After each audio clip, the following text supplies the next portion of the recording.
right, welcome back. My name's Adrian. My name's Aaron. And this is 2teachone. 2teachone.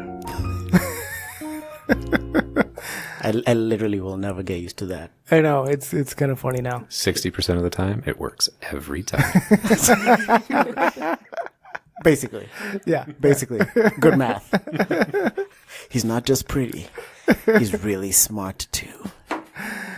So anyway, welcome back. It's June the 1st, episode number 12. Number 12. That's fantastic. I'm excited. 12. And So people giving us some good feedback. Yeah. You know, they enjoy it. They like the banter and stuff. So I guess we're going to keep doing this. Yeah, I think so. Yeah. Excellent. And the people we have back today, our most successful episode to date, although there's another one going to come out before this comes out. Yeah, absolutely. So hopefully we continue the momentum. Yeah. You know, thanks to everybody who supported us. Yeah, definitely. So just a recap, what did we talk about last week, Aaron? So last week we had Allison on. Allison. And she's awesome. And we talked about grief. You know, we talked about the SAD Club. Yeah, grief and loss. Yes, and how you deal with it. Yeah, exactly. And I thought it was a really good episode. You know, it was deep, and yet it wasn't inaccessible, I thought.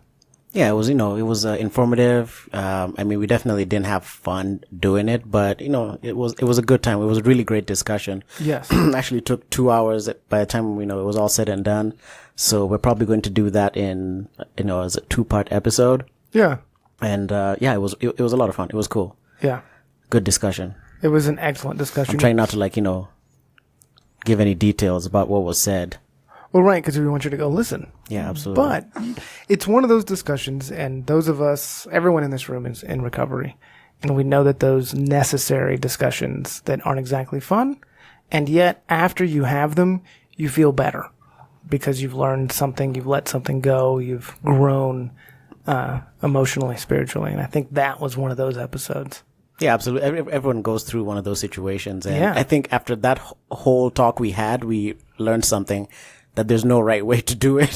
So we're just, kind of, talking about our experiences in the hope that someone out there will, maybe relate and find something useful, out of it. Well, and I thought it, like you said, one of the things that you made, if you follow 2teachone on Facebook, you will have seen Adrian's Progress Not Perfection, the little thing that he made. It was really good. And that's the deal, right?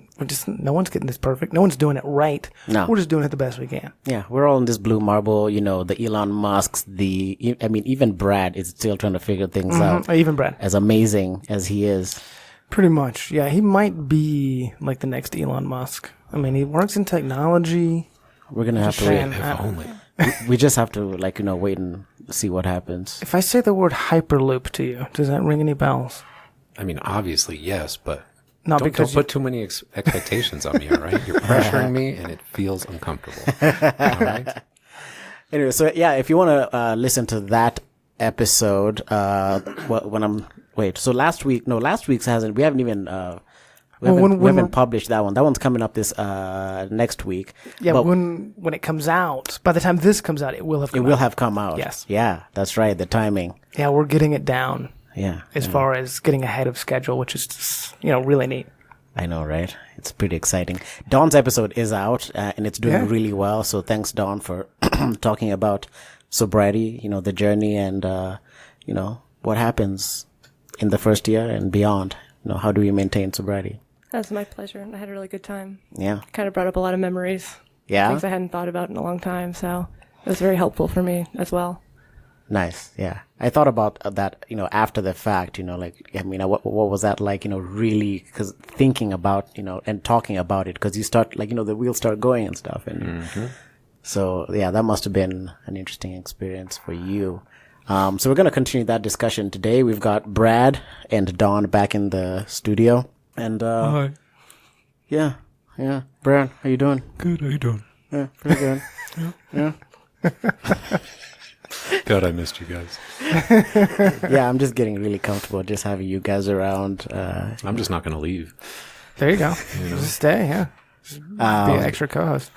The only problem is that, all the lights have to stay. There's like one switch for all the lights. Uh-huh. So I don't know if that would work. We'd be disturbing other people if you just decide to squat Fuck them. in this. Oh yeah, if you just lived here. I don't know Yeah, if that yeah. If works. you just decided until we come I back. don't have to squat anymore. I actually like have a home. Oh, that's true. Yeah, you. And it's Right. not. It's kind of close, right? Very. Yeah. Right down the Capitol street, Hill, man. Denver. Yeah. Yeah. Nice stuff. I wanted to say something to our audience though before we get started. Adrian and I had a really exciting meeting. So there's going to be some things coming out on our website and things we're doing. We're taking like the next step with 2teachone, and really exciting things are coming. I don't want to give it away. Yeah. But I just want to say, those of you who followed us, stay tuned because it's about to get really good. And just, thank you. Really. Adrian has just done a spectacular job of just keeping it up. No fall summits, right? We're not in this just to make a piddly, not that this isn't fantastic, but we're not stopping. we work We're hard, not just man, a yeah. podcast. Yeah. We want to, do a lot more than that, and we're in the process of doing it. We met with a wonderful person this week who hopefully will become a part of our team. Yeah, absolutely. Man. And I hope so. It's going to be great. So, thank you, Brad and Dawn. This is going to be a fantastic episode. Yeah. If you want to listen to the last episode we did with Brad and Dawn, it was Dawn telling her story, and there was a discussion around that. You can go to www.2teachone.com. That's www.2teachone.com. On Facebook and Instagram, you can find us at TWOTEACHONE. Again, that's TWOTEACHONE. 2teachone. Even I'm laughing now. Oh, man. Good times. And with that, Yeah, let's get to it. let's get to it. Bradsky. Yes. Are you not going to introduce Dawn? Or did we already? Is that? I think we kind of introduced me already. Yeah. Well, I'm Dawn, long-time listener, second-time guest. Happy to be here. yo, when she says long-term listener, she's not Yeah. playing. I mean, episode 1. Yeah. From episode 1, man, I remember it meant so much, and So it still much. does. Yes. We had like 3 people that were just like, yeah, guys, And yeah. Dawn was one of them. Yeah. Yeah, and now there's, at least, I mean, we're definitely, in the hundreds of unique listeners. Really? And we're actually, Yeah. we're retaining listeners too, because I checked the numbers. For a long time, we weren't yeah. retaining any, but we are now. It's Dawn, fantastic. you're yeah. trending. I am. And I'm talking like good numbers, like Yeah. 50%, like between 50 and 100. It fluctuates from time to time, but that's completely normal. Yeah. Nice. And return. I remember because Dawn actually listened to podcasts, and I was like, "Tell me the truth," and she was like, "No, it was good. Like there's some you got something to work with there." Yeah. And that's what we wanted to hear was some honest feedback from somebody who actually listened to podcasts. Yeah, and totally. you- Yeah. yeah. So Makes a big difference. Plus we look up and we really hold you in high regard. You're an intelligent, real, super insightful person. You listened and you were like, yeah. And, that's the best thing. The fact that we knew you, if you didn't like it, you would probably be like, yes. So So have you thought about doing something else? What about TV? Yeah, right. Maybe just podcast isn't your format. yeah. Just like she was with the sound effects today. She's like, Yo, just Maybe not. Yeah. even skip a beat. how about you don't? She's like, nah, I don't know about that. Corny. I'm like, damn. Okay, cool. Yeah. Yeah. All right. Well, at some point we'll introduce the listeners to the sound effects, but maybe not today. No. I don't think today is Although one of those I days. liked the thunderstorm one. I thought, like we could punctuate, like This exciting. is why you do not have any control Yeah, over it that's now. why Yes, it's so I straight up I think so. snatched I the know cord. it was so rough. I had to. but You had that sometimes look in your eye. I did. I would have already hit it like 7 times. Yeah, Yeah. you should have seen the look on your face when he unplugged it for you. It was like a Just like toddler. anger. It's like one of those anger things. Like, did you just take away my toy? Yeah. It seriously looked like a toddler who just had his Lego taken away. Yes. Oh, yes, that was probably yeah. Exactly. We could have had ducks in here. We could have, all kinds of stuff going on. Yep. But no, maybe not today. But coming up, We have an episode that we definitely want to use Oh that yeah, for. yeah. It's going to be an interesting one. I'm hoping it's going to be. I hope it goes viral. I really want that. I'm telling Well, you, of course, You right? have to have an opiate addict for that podcast. Oh yeah, You that really podcast. do. We don't want to give it away, folks, but it's something you're very familiar with. Yeah. I think we all are intimately. Everyone, nobody really talks about it, but everybody does it. Yes, indeed. All right, we can't give away Yeah, I anymore. don't want to Okay. give it. Okay, yeah, that's right. Let's Okay. not. let's bring it back in, guys. Bring it back in. Yeah, stop ear biscuiting. Yeah. Yeah. Which yes, we do like that. I What enjoy kind of that socks are you podcast from wearing? time to time. Oh, absolutely. What kind of socks are you wearing? Yeah. Ankle. I prefer the quarter myself. Yeah, Are there's they a nylon brand or cotton? definitely nylon. Don, what kind of socks do you prefer? Naked, no socks. No Sockless. socks. Sockless. Yeah. Interesting. How do you deal with? Naturalist. Do you like foot powder in the shoe? Do you see how easy it is to ear all biscuit? all I did was say the word ear All you biscuit. had to do is say that, and off we are. And we're 2 going to talk hours about later. socks. 2 hours later. It took us an hour just to get the record button pushed. I know, right? I think we're getting way too comfortable around each other. All right, cool. So, Brad, we're back in the studio. Yeah. You did a really good job of participating last time. Super insightful. Now Yeah. it's your turn. I'm excited to be here. Yeah. Yeah. I really enjoyed listening to your part of the podcast, Don. That was a great discussion. Yeah. Yeah, I enjoyed it. So let me pull up my notes here Yeah. because I don't really know where I want to start. Man, it's your story, man. You know, like what it was like, what happened, and what it's like now. Yeah. Typical speaker Right. format. The format? I mean, why not, man? Yeah. All I right. already have some questions like locked and loaded. All right. Well, But I'm just going to, respond to, fair enough. let's just play it the way it as it comes. Well, I mean, I'm originally from Colorado. I grew up in a pretty typical, family, and I didn't really. I started using pretty early. I want to say it was either 12 or 13 the first time I smoked weed, and it didn't take long before I started like drinking after that.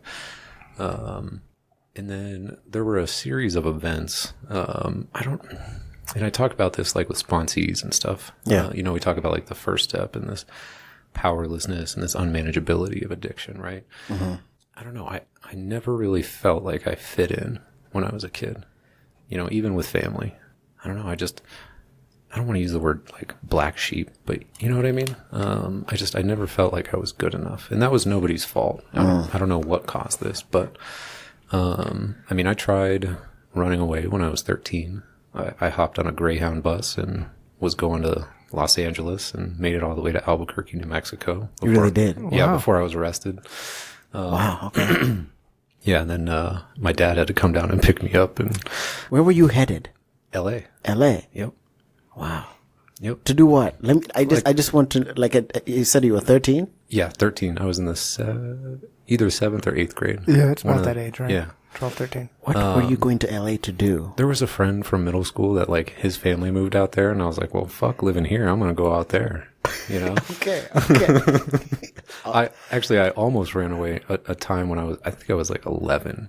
Okay. I had just read this book called The Hatchet. Did you guys ever read that as kids? No. No, I didn't. It's about this boy like goes and lives Does in he the live in a mountains. tree? Yes. Oh, I loved that book. Such a great I wanted book. to be that. And he like covers Yep. up the tree with the bear skin. Yep. And, yeah. So love I that packed book. up, like we went fishing and hiking and stuff as a kid. Yeah. So we had all this outdoor gear. Right. And I threw all of it together, like a little 22 and some canned chili and shit like that. And I hopped on my bike and I was getting ready to go live at Chatfield Reservoir because I could easily get there. Yeah. Right. And then my parents pulled down the street and opened up the garage and caught me like as I'm getting ready to leave. Wow. Okay. Yeah. So I think I was like 11 maybe then. And then I did it for real when I was 13. I'm pretty sure I stole the $200 I got. But, like, You were a seasoned vet in the game. You made it. You almost made it all the way there, man. Fast learner. the buses are really, really fucking slow. Like it took 18 hours to get to Albuquerque. Yeah, because you have Yeah. to stop all the time. Yeah, Right? yeah. Stopping all the time. That's like when I smoked my first cigarette. Was on that bus. This Okay. hippie guy gave me a smoke, like the rest of his pack. And then it's funny, like I got arrested in Albuquerque, and so like I'm with these two cops, right? And I'm like, man, I'm 13 and I've got cigarettes on me. I'm so fucked, right? So I like tell the cops like, hey, I got to hit the head, which is like a military term for the bathroom. Right, And I like, right. threw away the cigarettes, and like I was so worried about that. And then yeah, they threw me in juvenile hall for till my family could come down and get me. Wow. And that was an eye-opening experience. It didn't change my ways or anything like that, but Right. like my cellie was like a heroin junkie covered in tats, and Wow. yeah, In juvie. yeah, Okay. yeah. What did they, can they just arrest you for being? Out of state runaway. Oh, okay. Yep. All right. I didn't know that. Yeah, thank God my parents tracked my ass down. And it's funny like how it happened, but it's kind of a long story. Okay. Yeah. Well, I guess it's not that long. Basically, I had called a cab to take me to the bus stop, right? Right. I had like waited. I walked to the bus to go to school. Told my friends I had a paper I left at home, and then waited in this field for my parents to leave, and then went up to the attic and got some suitcases, packed my shit, and called a cab. And the first cab didn't show up for like an hour, so I called a second one. The second one comes and picks me up, and apparently the first one shows up, and you have to give them like your phone number and where you're going. Oh. And this was before cell phones. Yeah, You know what I mean? So yeah. like they're calling my parents' landline and leave Right. a voicemail. Right. So then my folks find out that I'm gone. You know, they get this voicemail. They call the cab company, find out where I went, go down to the bus station, find out what bus I got on. And sure Right. enough, 18 hours later, I get in Albuquerque and a cop comes on the bus and he points right at me. He says, "Brad Heyman?" It's like, "No, sir." And I sat back down. He's like, "Get your fucking ass up here, son." Oh, man. You're already like 6 foot at 13. Yeah, I've been pretty large since I was pretty young, but that was kind of the start. I caught a felony the next year when I was a freshman in high school. Well, I was charged with a felony, I should say. Okay. It was pled down to a misdemeanor, but for carrying a concealed weapon on school grounds. Uh-oh. That's a big one. 2 years after Columbine. It was just a knife. Yeah, You know but what I mean? still, But yeah. like Yeah. Still right after serious. Columbine, they were taking that shit pretty Right. serious. Yeah. Right. So I got kicked out of high school and sent to this Catholic school, which was actually a really good thing for me. I needed some more structure because originally I was at Cherry Creek High School, which is just a madhouse. You know what I mean? Like there's 1,200 kids in my graduating Yeah. class if I would have stayed there. You know, off-campus privileges. Like I was ditching all the time, there's using, no drinking, structure. smoking. Yeah. You know what I mean? Like, Right. anyways, so that's kind of like my introduction to, you know, drugs and alcohol and, Right. and using. And to get back to that feeling of like never feeling good enough, I kind of always put on masks. I felt like who I wasn't good enough, so I needed to pretend to be somebody else with anybody. You know what I mean? Friendships, teachers. Yep. I don't know what it was, but like drugs made me not care about who I was. I definitely wasn't like an addict from the start, I don't think. You know, I think I successfully used as you can, maybe. You know what I mean? It was just a way to get out of self. But I didn't have like the consequences right away that you did, Don. Although, not to say that like things were great, you know what I mean? I had a lot of crazy experiences, but things got pretty out of hand when I turned like 18 and started living on my own. And Yeah. I had a lot of stupid things that I was doing, and I started tattooing when I was 19, and that was kind of like my idea of how to get out of that lifestyle. You know, I wanted to do something that was worthwhile. And why was that worthwhile tattooing? It's funny to look back on it now, and I don't know if this was consciously or unconsciously that I chose a profession that allowed drug use. You know what I mean? Yeah. No, I know what you mean. Yeah, I was a waiter for a long time for the exact same reason. Yeah, and I mean, I started by waiting tables. Yeah. You know, that's what I did when I was 17 and, well, until I started tattooing full time. Right. And, I mean, as you know, the restaurant business, everybody, you know, you Yeah. make cash money. Right. You buy drugs and alcohol and you sleep together. Like, Yeah. that's the lifestyle. Yeah. You know, I'd be at work till like 4:00 the next day. Yeah, usually. Oh, yeah, Yeah. exactly. Yeah. But, I mean, even though, like, I knew, and I'm pretty sure my friends could tell that, like, I wasn't a normal drinker or user. Like, I was the guy that was waking up from blacking out, like, covered in vomit and blood because you slipped on a broken beer bottle in the basement. You know what I mean? Yeah. The guy who had, like, you know, you're playing beer pong with your friends and everybody's getting drunk, but, like, I had a bottle of Jack sitting next to it so I could drink, like, in between the drinks from the game. But things didn't really start to get bad until I started getting pretty heavy into cocaine. And that one I lost myself completely in, at least for like a while. Tattooing really helped, because I didn't want to be, you know, fucked up when I was putting permanent art on people's bodies. Right. You know, but soon enough, I ended up having a couple back surgeries, and I got hooked on opiates. And, man, that was just a whole nother animal.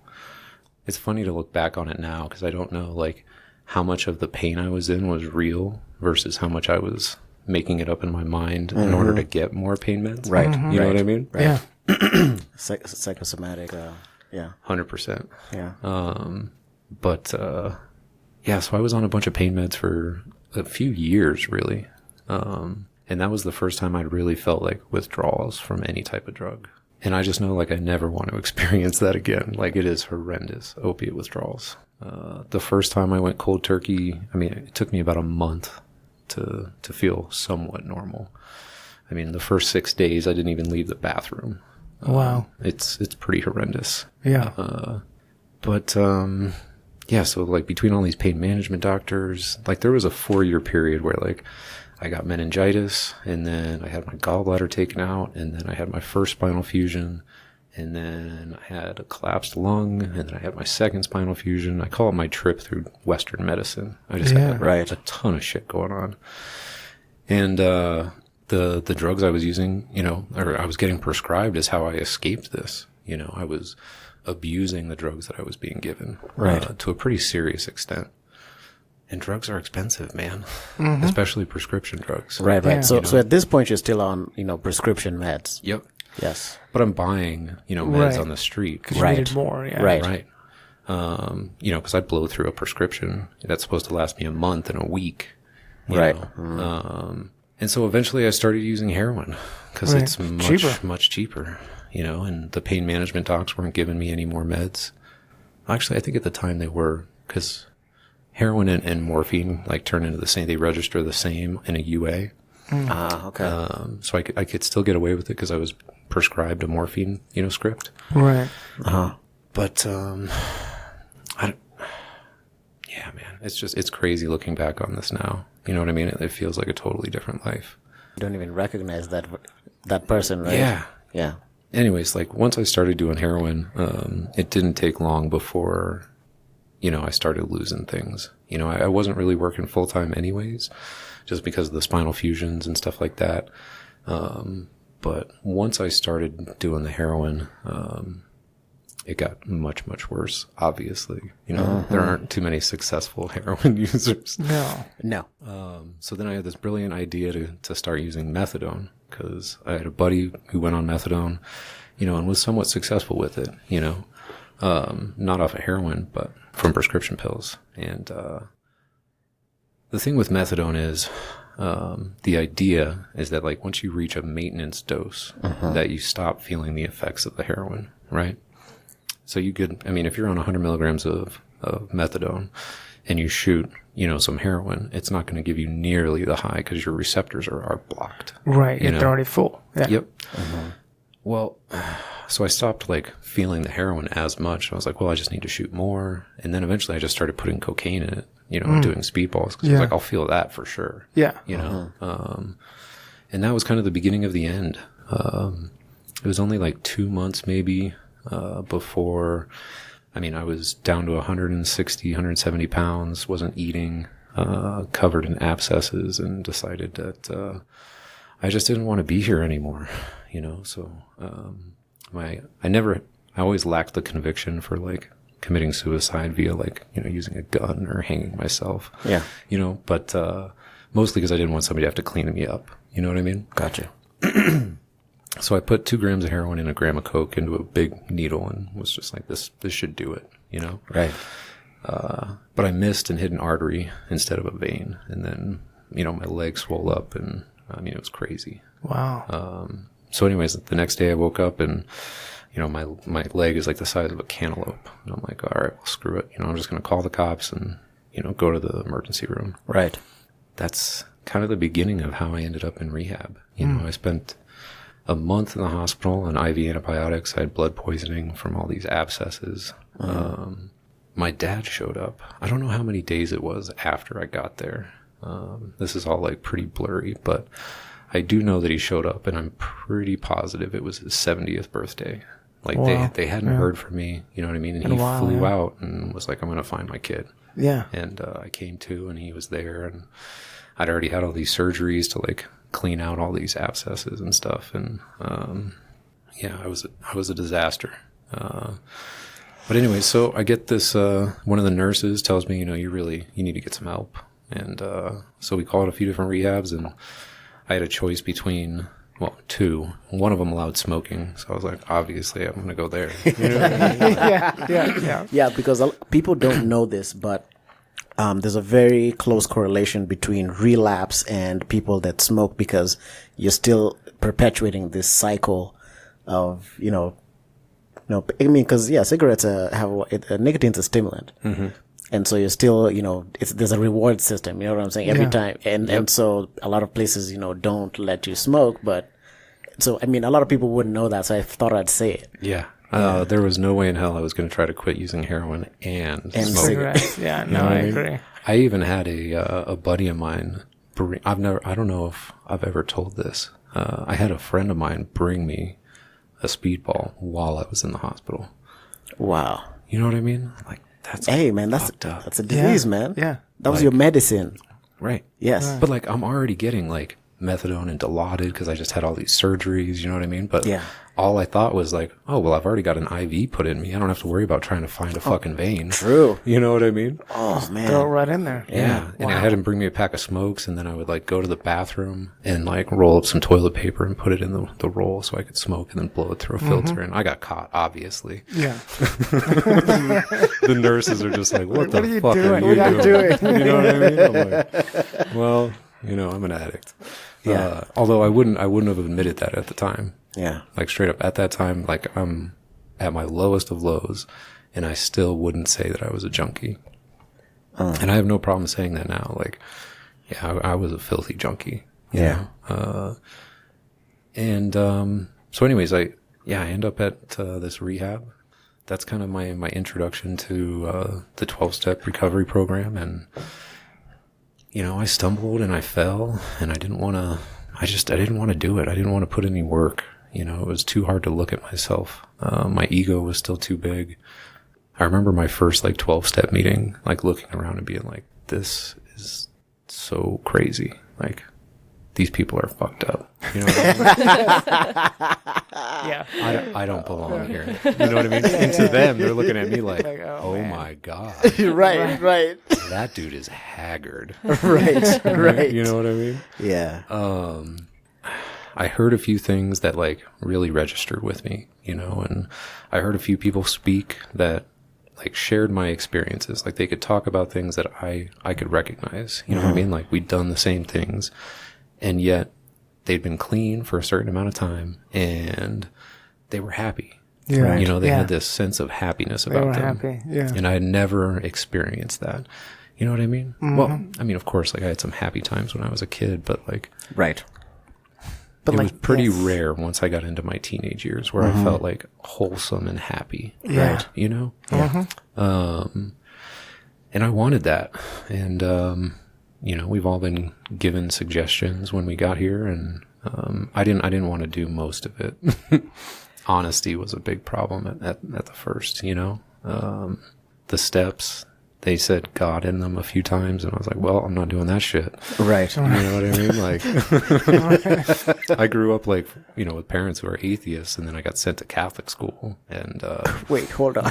That's got to be an interesting Yeah, story. that's interesting. So they're like, you know what? Oh, you should have seen don't my worry about first- all this stuff. And then at some point, they're like, Catholic school. You should have seen my first Catholic mass. I actually got slapped. I am dead serious. So let me ask you this. What She ended up being changed? my English teacher, right? What? Yeah. So Catholic mass, you get communion, and I have no idea what's going on, right? I see some people are going up for communion, they got their arms over their chest, some people are going out with their hands like this, and so it's my turn, and I go up and I kind of do a half in between, and I'm like, I don't really know what to do, and I go to reach, I'm like, do I take a wafer? And I go to reach for it, and she smacks my hand out of the way. Wow. Yeah, she ended up being my English teacher. Man. Wait, but you're supposed to go through confirmation and stuff. You're supposed there's supposed to be all this preparation. The people before. that cross their arms are non-Catholics, and you just get a blessing right, instead. Oh, I get You know it. what I mean? Right, yeah. I had no idea what was going on. yeah. You know what I mean? Yes. Now, did your parents make the decision to send you to Catholic school? That was my, yeah. I don't remember. Okay. All I know, I think we went to a few other schools and they wouldn't accept me with like that kind of a record. And they were like, bring it on. And even like this Catholic school was like, it was hard for me to get in there. There was this one lady who was like, let's give him a chance. You know? Okay. They're like, we will exorcise him. First thing. Exorcise the demon. And then they hated me. They're like, this is the worst decision ever. Oh my God. Wait, did they give you a speech about how men are like microwaves and women are like ovens? No. Okay, because that's what That was my experience. Yeah. Yeah. I also got sent to not a Catholic school, but a Christian school in high school. Just for being a really bad kid. And it was like a really deep South Baptist church in Michigan, which is weird. But they had these extreme rules, and they were incredibly sexist, you know. And they taught us in one class that men heat up like a microwave and women heat up like an oven. So it's our responsibility to stop anything sexual happening because men can't help it because it goes so fast for them. And so we're conventional ovens over here, like crawling our way up, and it's our job. Was it sex that got you in trouble in high school? Because it's what got me in trouble. No, it wasn't. It was drinking. I got so many PDAs. I got a PD, like a public display of affection, like right up for like my knees touching my girlfriend, like in the hallway. Oh, is this the Catholic school? There was this one nun, Sister Catherine. She hated me and I hated her. Of course, her name was Sister Catherine. She had a gobbler. She was so old. Oh, wow. You know what I mean? And I tortured this poor old woman. Like, I would, like, write notes and stick them on her back or, like, roll joints and put it in her coat pocket. I mean, I was just horrendous little shit. Man. All right? I put my parents and my teachers through hell. But, yeah, like, she knew I was, like, dating this girl and, like, would write us up for, like, the smallest infractions. You know what I mean? Not that I didn't deserve everything that I got. I surely did. And I should have gotten in even more trouble. I think I was like a sophomore, and my history teacher caught me like with my girlfriend in the back of a friend's car in the parking lot, like getting in states of undress. And I think I got suspended. Anyways, like her dad, you know, obviously found out, and like he wouldn't let me see his daughter for like 6 months, and I had to go to church with him every Sunday, and I was like, yeah, I'll put up with that. Okay. Right. I was almost there. 6 months church. Yeah, Deal. no problem. Deal. Piece of cake. You know what I mean? Yeah. The links we'll go to. Yeah. You were going to ask me a question, and I cut you off. What were you going to say? No, I think, he brought it up. The question I was going to ask was, I mean, how did you end up in Catholic school? So, you already answered that. Yeah. Sure. I was just wondering how the same parents got you into Catholic school. I mean, what changed? I wondered if it was them or wait, it wasn't boarding school, was it? No, this was like a legit Catholic school. It's called Bishop Matchbuff Catholic High So School. you were living at home and then traveling to the school. Correct. Okay. Oh, okay, cool. Yep. All right. Okay. Interesting. And you would think that there's less drugs in Catholic school, but there's not. You would be wrong. Yeah. Yeah.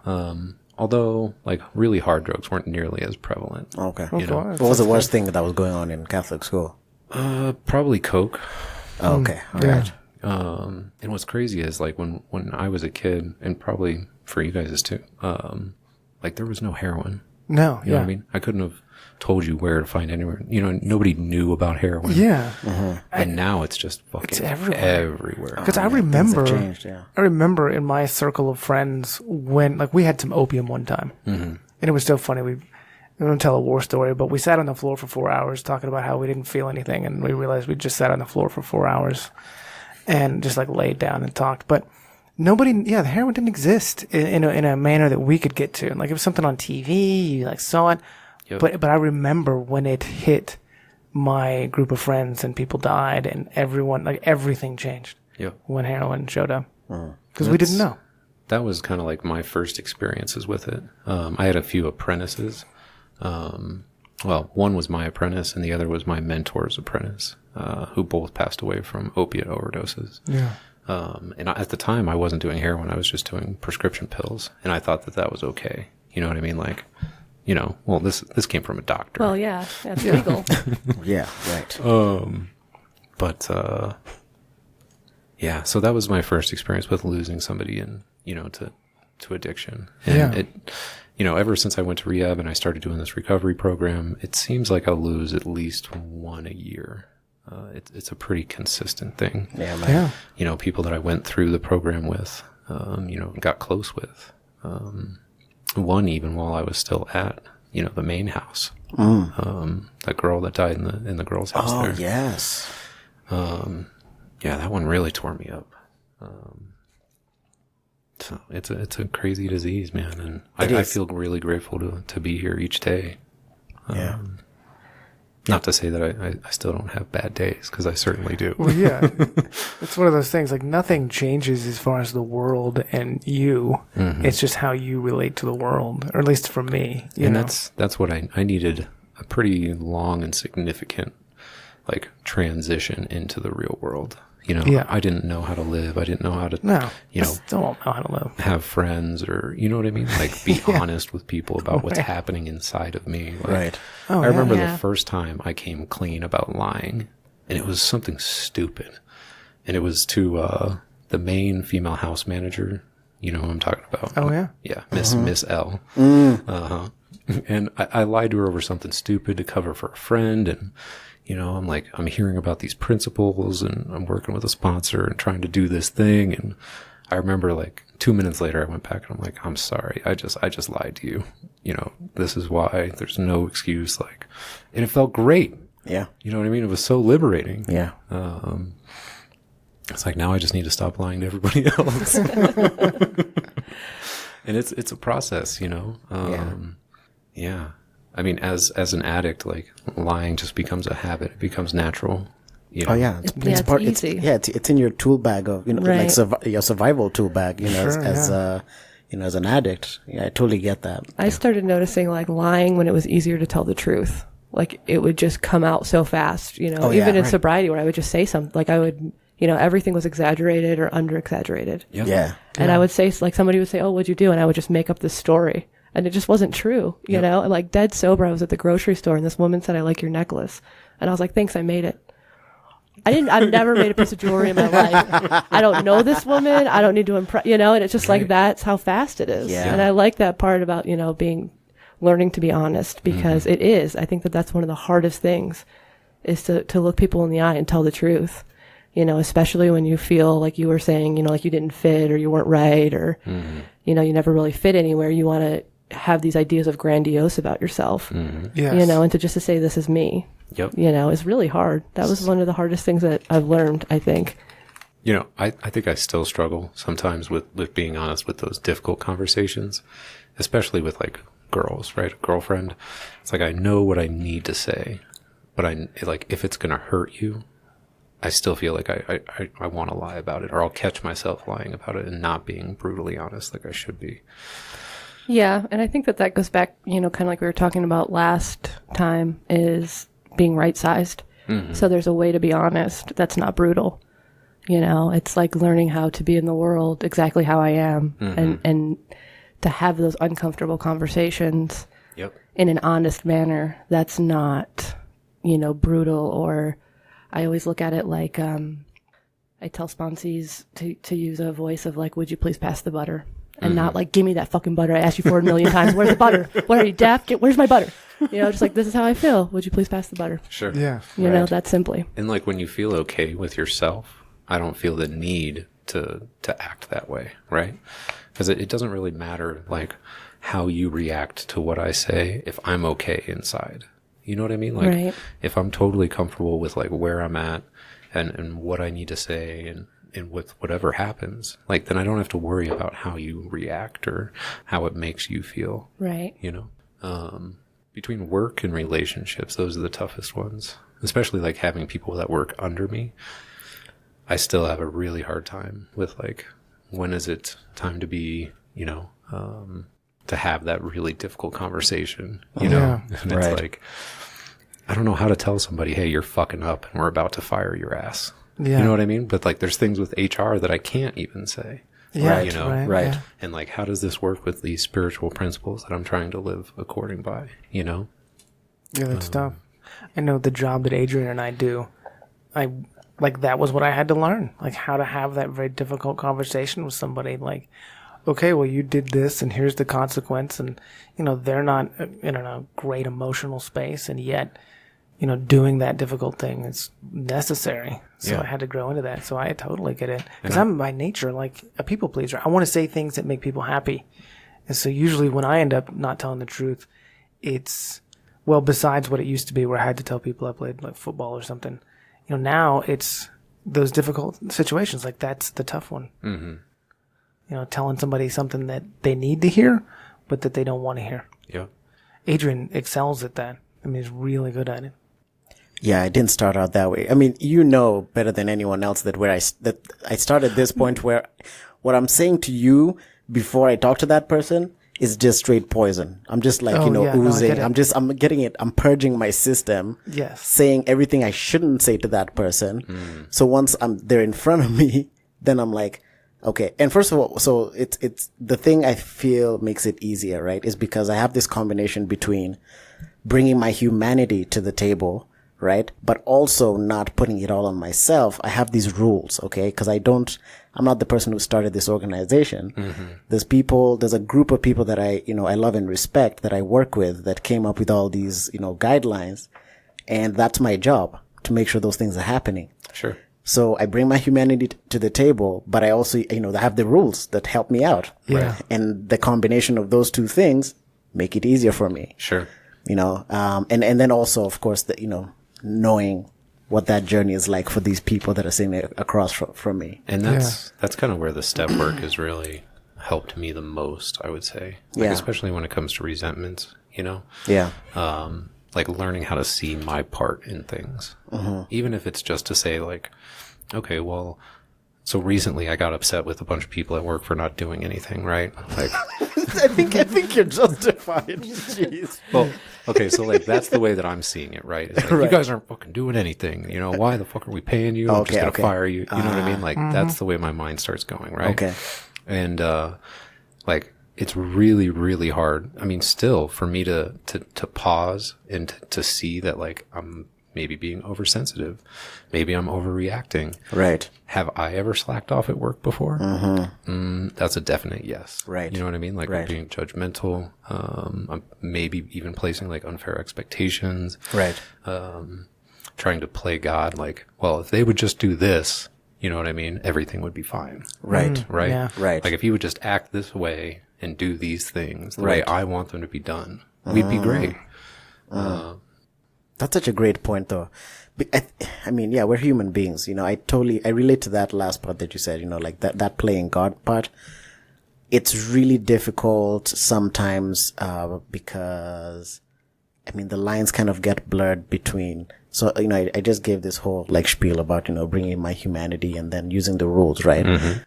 But remember, when you go to work, you go there as a human being, yep. right? With all your, all the things that are wrong with you mm-hmm. as far as that goes, right? And so those things come into play, and it's really tough to kind of straddle that line, to just stay on point, where you use those principles, mm-hmm. yeah, to try and, kind of gauge like, okay, fine. So what am I really doing here? Am I being unfair? Am I like, treating this person like I've never done, like I've done wrong things, right? And I've been there. So, why should this person be any different? Yep. And I think a lot of people in leadership positions talk about that kind of thing. Yeah. And the recurring thing that I hear is stop and talk to that person as a human being first. Yep. Because you don't know the whole story. Exactly. And that's what I do. Yeah. This guy knows. So there was a while where I was getting really frustrated with, someone that we work with. Uh-huh. And I'm just like, dude, I don't know what to do. And so we get there to the moment and I'm like, okay, let me check in with them and see what's going on in their life, because maybe that is where this is coming from. Yeah. It's like, I see it this way. Yeah. Right. And then this person probably sees it this totally different way. Yeah. And somewhere in the middle is probably the truth. Yeah. Right. You know what I mean? Yeah. And I have to be open to hearing that other half. Yeah. You know what I mean? Right, exactly. Before placing judgment. Exactly. And I think like, yeah, acceptance is so crucial. But there's also like unacceptable levels of acceptance. Like there's certain things that I shouldn't accept, right? Oh, yeah. Like if I'm in a leadership position, just like you guys are, like it's okay for me to accept that this person is struggling, they're sick, or like I'm trying to meet you where you're at. Right. Absolutely. Yeah. But at what point do I not accept your bad behavior Exactly. and lay down the law? Right. Right. You know what I mean? Right. Accepting where they're at, but not letting that be an excuse for letting Exactly. them remain where they're at. Right. And I think this conversation is very interesting because what we're talking about is how, after we deal with the initial, so we're clean, we're sober, Yeah, exactly. we've done some work. Now, how do we apply this program that has literally saved our lives to a world that doesn't operate with the same program? Yep. Right. So these people that we deal with, whether it be at work or early recovery, they have not done any steps. They're not dedicated to living a life where they tell, the truth all the time, and where they're trying to grow spiritually. They don't live that way. And judging them from that place can be, it would seem harsh, right? So you would explain to them they're not living up to your code, and they don't even understand that code. Yep. Like it's not something they even consider worthwhile. Yeah. And that's the interesting thing about recovery, is that it forces you into this mode of being that ends up being really good, right? You end up, if you follow the precepts, if you follow the steps and you do those things, it's almost impossible to be a miserable human being, right? Because we know if we allow ourselves to exist in misery, we know what our brain's going to do. This is a good segue, I think, as to like maintaining sobriety, right? Yes. Yes. It's like, so how do you maintain sobriety so that you don't go back to being a miserable asshole? Right. Right. And Purgatory, right? As they talk about it. it takes work. Yeah. And that's the bottom line. And when it comes to doing things that I don't really want to do, it's a struggle. And it always has been for me, Yeah. If it's something I'm interested in and I enjoy doing, no problem. But like knocking the ego down or like looking at where I'm at fault, like those are difficult things to do, and it's what's required for me to continue to grow. But I think that there is like this happy medium where, I mean, I could spend all day looking at like how I was not applying these spiritual principles, right? I could find tons of ways like in my current life where like I'm not meeting, like I'm not living up to this example that I want, right? But at what point do I just accept that, okay, well, I'm not perfect and I'm never going to be perfect. And at what point do I just need to like be okay with where I am and to continue trying to grow, but also like not let it make me miserable. Right. Right. It's like I can, like Don was saying, I can be either the greatest person in the room and think I'm the shit, or I could be feeling like I'm the biggest asshole, like not even worthy of the air. You know what I mean? Right. And I'm just trying to find some happy medium where like I'm still looking at myself in a realistic way and trying to find out how I can improve my life and maybe the people, the lives of people around me. But, I'm still able to have fun and enjoy my life. Like I couldn't have a sense of humor. I feel like if I lived strictly by these principles, you know what I mean? Yeah, absolutely. Yeah. I do. Rule 62, right? Yeah. I mean, that's exactly why they instituted that. Like, I love that story where he's getting all these letters when they started the groups, the largest 12-step organization. When they started it and it began to flourish, they would get all these questions from these groups. They were having these infighting about, no, we should do it this way. No, we should do it that way. And that's why Rule 62 was invented, which is don't take yourself so damn seriously. At a certain point, yeah, great. But, hey, you're just a person. Yep. Yeah. And if you can't laugh, then you can't enjoy life. And, being sober is not supposed to be some prison sentence, dude. We know what it's like to be miserable. And I talk about that all the time, right? And that's why you're always like, Adrian, I like the way that, you just don't settle. You're always looking for ways to like keep pushing and do. It's like, dude, listen, I used to sit in a room, okay, just in the dark, just wasting away, start out like, okay, as long as I had my, my little something to, as soon as I woke up, a little something to smoke, a little something to drink, by the middle of the day, a wreck. Oh, yeah. 2 hours after that point, I'm looking outside the window, gazing at people just doing normal stuff, just wishing, just so desperate for just a small amount of what they felt. Yeah. That was me. Those are my days for the longest time, Yeah. you know? I used to get really mad at joggers. Just piss me off. Like, what are you out there with your little shorts and just jogging around like you don't have a care in the world? Getting Smile healthy. on your face. Yeah. Oh, Yeah. it drove me nuts. And living in Colorado, there's just joggers everywhere. Everywhere. They Everywhere. made me so angry. I still Yeah. don't jog. I think I have a chip on my shoulder about it. You know, maybe that's something, we should get you out with us for a jog. You should come I'd jogging. probably die. A very short one. Some yogging. Yeah. Wait, what's that one? You just posted something about it. We're totally off topic, Oh, but no. just real quick before It's we continue. hilarious. So it's the unmarathon. I forget the actual name, but it's a 0.3 mile race that includes 2 smoke breaks. Oh, man, I love that. Can you eat a hot dog in the middle? Oh yeah, it's encouraged, right? It's literally 0.3 miles with 2 smoke breaks. You know, you run down the block, Yep. you stop, you have a cigarette, probably eat a hot dog. Oh, yeah. Run with a hot dog. Yeah, and then you run a little bit more, have another cigarette. Boom, you're done. You get a medal. Have you ever heard of the beer mile? Yes, those people they actually made me mad because I was running one day and I kept seeing these signs. It's like, keep going, there's a beer, and I'm like, is this the universe just like messing with me? Like, Mocking you. yeah, I'm like, I don't want a beer at the end of this. Thank you very much. And then I saw these people with their things on, you know, and you can't. That's another thing too.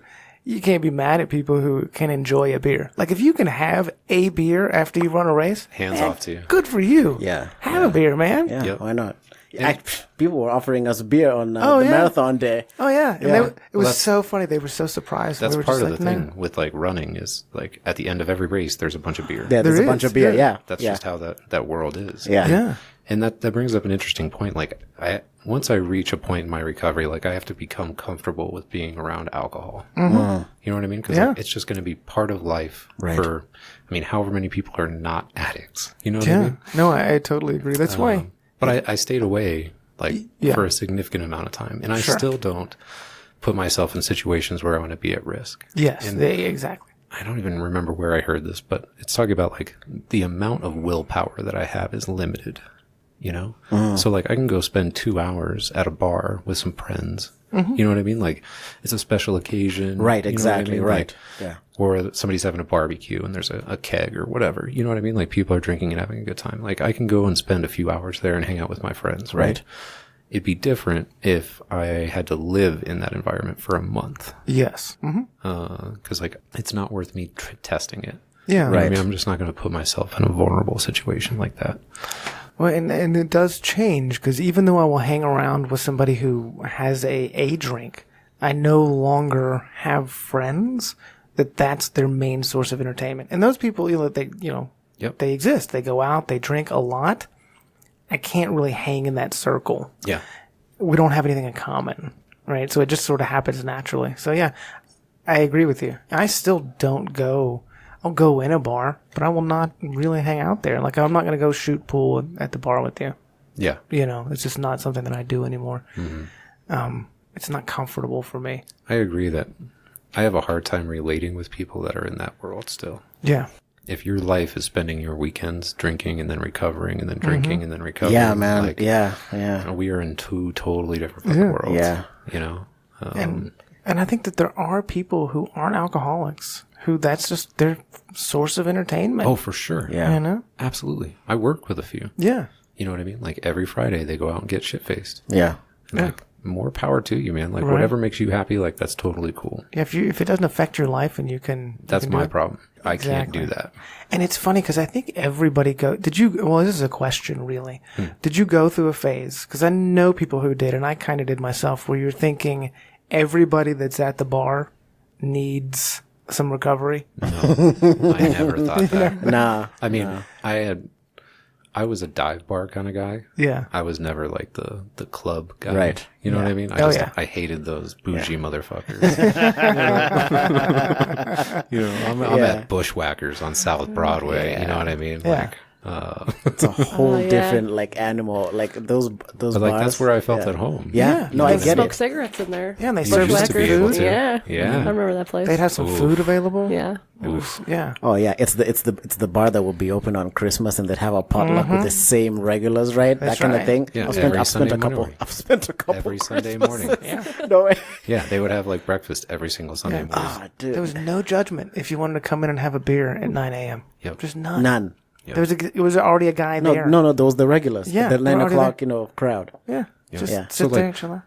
Do some of those people probably need some recovery? Right. I would assume Yeah, so. there's yes. a fair chance. Yeah, You know what I mean? Yeah. But like, I am in no place to judge what anybody else needs. Exactly. And like Don was saying last time, like even if I thought that you needed recovery, there's nothing I'm going to be able to say to you to get you to believe that. That is Right. absolutely You true. know what I mean? Like unless you're lucid enough, for what I'm saying to get through, Yes. like it's not even worth the time and effort of. Yeah. You know what I mean? No, I know exactly. Even then, I was telling a group of gentlemen today, I was like, if you don't want to be sober, there's nothing I can say to you to make you get sober. Like, I just don't have that power. Yep. And nobody had it for me for years. Yep. I can't tell you how many really good people gave me some great advice. And I was like, yeah, that sounds good. And then stop at the beer store on the way home. Right. I think we all go through like a evangelical phase Sure, when we get yeah. sober and we want to go out and like help everybody and save the world. And Yeah. because you realize that your life can be so much better, you know, Yeah, and you've right. experienced that and you want it for other people, Yeah. but it, like you were saying, it just doesn't work. And I notice it with my clients a lot because so much addiction runs in family, so it's their sister, it's their daughter, it's their aunt. And I talked to her about it and I wanted her to know and she should come here and she should do this. And I'm just like, no, No, that's not how it you works. know what, who talked to you about it when you were drinking and what did it take? Exactly. You yeah. know, or when you were using, how many people talked to you? Did that ever make a Everybody. difference? No. You know? Yeah. And it's hard because you do want to, and you want what's best for people. You finally get in a position of actually caring about Yeah. other people in the world, Yeah. and you want what's best for them, but you just can't, And I always tell people, I volunteer at a place where people with addiction problems call. And, sometimes they call and they're really messed up. And then other times, you just hear they have that second of willingness. And I'm like, you have this 1 second of willingness. This is going to go away. You continue drinking, whatever, you're going to lose this. Yeah. But right now you could do something about it. So you should go do something about it, like right now. But if they don't have that willingness, you just can't. There's nothing that we can do. And you have to experience a certain amount of pain. Yep. That's been my experience. Because even like after all of these terrible things, you know what I mean? And I ended up in rehab. Like it still wasn't enough to really like give myself over to like a life of recovery. I didn't want to start working the steps or working with a sponsor right away. And I thought I could just go to meetings and, do service work maybe. And because service work makes me feel good. But the problem is I can't do service work all the time. So when I was alone, I was still pretty miserable. And, at some point it's like, well, if I'm miserable and not using, like, what's the point? Yeah. You know what I mean? Like if I'm miserable, I'm just going to get high because I might as well be high and miserable. Yeah. You know? And that's when I finally like just said, okay, well, whatever. I've heard enough in these rooms. I've been told enough times, like what I need to do, I'm just going to give this a shot. And it's worked for me, not to say that everything's great. I mean, it is pretty great, but Right. like I don't have all good days and everything's not just hunky dory. Life still exists. And I think that's good. Like I have to have good days and bad. Otherwise I'm not going to appreciate the good ones that I do have. Yeah. But it took me a long time to get to that place. Yeah. I know. That is the best part. It's not, for me, and I think everyone here could probably agree, it's not like you get sober and, you get a year or two under your belt and everything is just fantastic. But like when Adrian was talking about watching those people just having a normal day and gaining some kind of enjoyment from it, I can do that now. And I maintain gratitude for that. I'm like, I'm having a normal day and everything's not perfect, but it's not horribly miserable like it used to be. Yeah, exactly. I'm not walking around with that impending sense of doom that used to just pervade my life. Yeah. And I'm like, that's awesome. Like, Yeah, I'm not thinking about suicide on a daily. Like, Yeah. you know what I mean? Like, I compare my life now to what it was like it'll be 3 years next week, actually. Wow. Woohoo. That's fantastic. Yeah, you remember exactly what I looked like when I came through the door. So I'll tell you one thing, man. That picture, the one that you carry with you. Yep. No, the one is it on your phone? Yeah, it's on my phone. The one on your phone. I didn't see that version of you when you came in. I was much worse. In that picture, you were worse than when I saw you. Yeah, that's what I mean. Yeah. You had spent a few days. I was in the hospital for a month. Yes, for a month, exactly. Right. So you were a lot healthier looking by the time we saw each other. And, the thing that struck me about being around you is that you were always so, you weren't a lot different than you are now as far as like how you're so like insightful and, intelligent and, just the way you spoke, and you were so like honest, about things. And I was just I never felt that way about myself, is the funny thing. Well, so thank you. Well, so here's the thing though. We all, you just talked about, the masks, right? Mm-hmm. And I believe you were using what was at your disposal, and that was still in your bag of tricks, right? Oh, for sure. And so, I just remember can I talk about the... You can talk about whatever. So you come in and you slip up. Mm-hmm. And, what, do you want to tell the story of what happened in 24 hours when you slipped up? We're going to break this episode up into 2 parts, and this is going to be the end of the first part. Yes. Please listen back in to continue the wonderful and amazing story of Brad. Absolutely. And we thank you for listening, and this is the end of part 1.